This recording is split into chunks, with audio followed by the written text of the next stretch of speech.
Comment Booba est passé de l'ombre à numéro 1 ? On parle souvent de Booba comme d'un monstre du rap français. Mais ce que beaucoup oublient, c'est qu'à la base, personne ne croyait vraiment en lui. Et pourtant, il est devenu l'artiste le plus clivant, le plus influent et l'un des plus vendeurs de l'histoire du rap français. Avant les clashs, avant le personnage, avant le trône, Booba, c'est d'abord un mec de Boulogne-Billancourt, fils de réfugiés sénégalais passionné par le rap américain. À la fin des années 90, il débarque avec Lunatic. Un rap sombre, froid, sans concession. Pas fait pour les radios, pas fait pour plaire.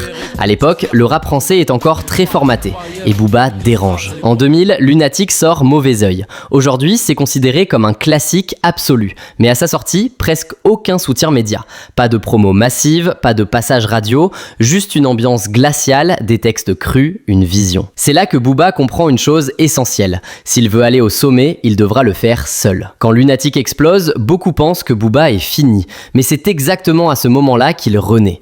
En solo, il change tout. Son image, sa stratégie, son rapport au business. Il ne veut plus seulement rapper, il veut dominer. Booba est l'un des premiers en France à assumer l'influence US à fond, parler d'argent sans complexe, comprendre l'importance de l'image, construire une marque autour de son nom. Pendant que certains rappent pour être respectés, Booba rappe pour durer. Au début, il est critiqué. Trop arrogant, trop américain, trop provocateur. Mais album après album, les chiffres parlent. Les ventes montent, les salles se remplissent, les générations se succèdent. Booba devient incontournable. Qu'on l'aime ou qu'on déteste, tout le monde parle de lui. Les clashs, Booba les transforme en armes. Chaque clash devient un événement. Chaque réponse devient virale. Il comprend une règle simple. Dans le rap, exister, c'est imposer son nom.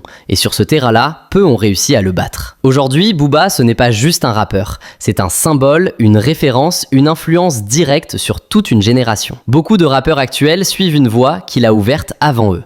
Alors la vraie question, elle est là. Booba est-il le plus grand rappeur de l'histoire du rap français ou simplement le plus intelligent stratégiquement ? Dis-moi ce que t'en penses en commentaire et surtout, qui a réellement réussi à le dépasser ?